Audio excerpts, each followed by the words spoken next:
Previously on government incompetence.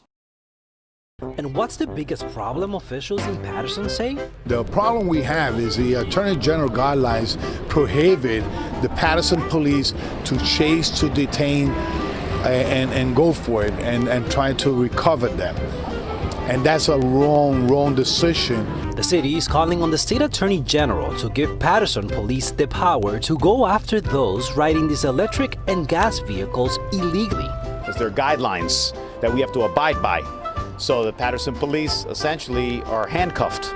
Wow. So there it is, folks. They couldn't even enforce the laws that they had on the books, but now they've got more laws that are supposedly going to solve the problem.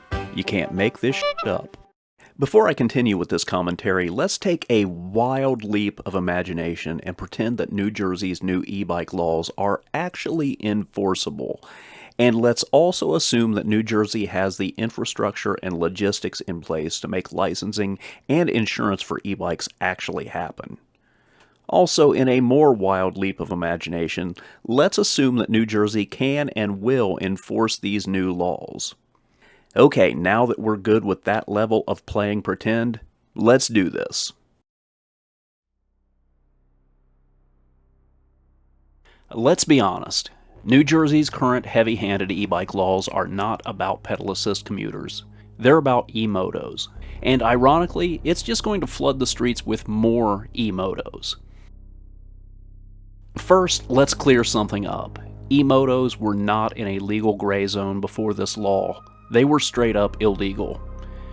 They weren't e-bikes, no pedals, no 750 watt limit, no class 1, 2, or 3 protection.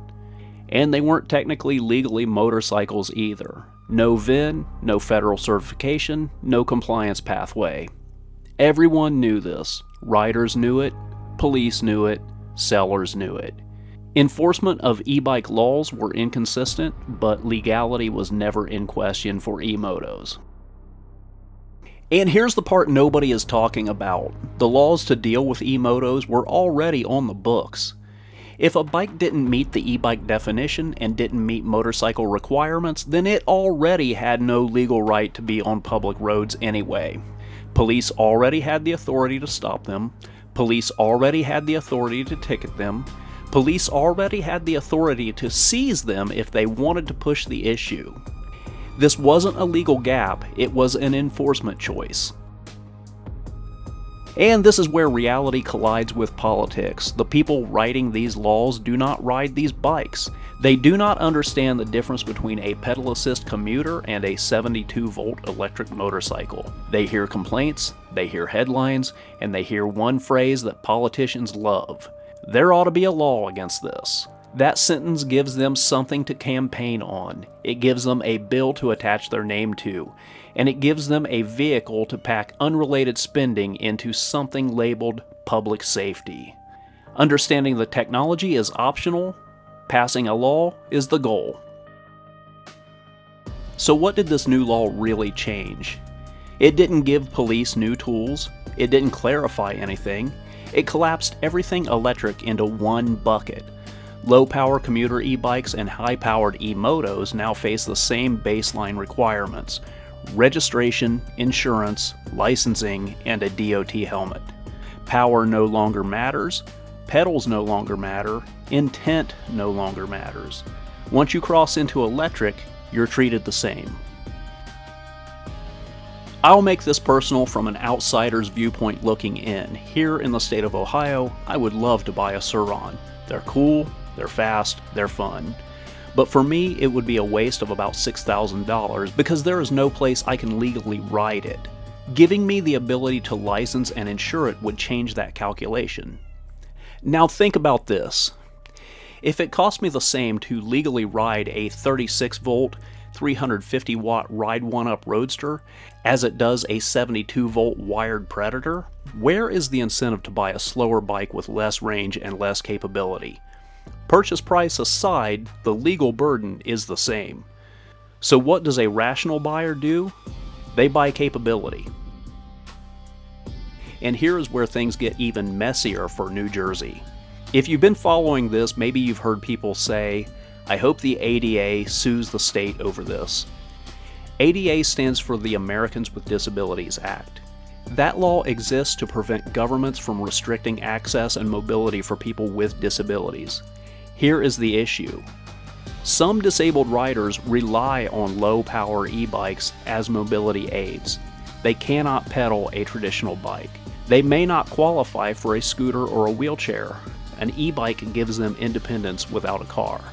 When the state requires a driver's license, insurance, and registration for the same low-speed bikes these people depend on, it creates barriers that able-bodied riders don't face. This is exactly the kind of blanket policy that triggers ADA scrutiny.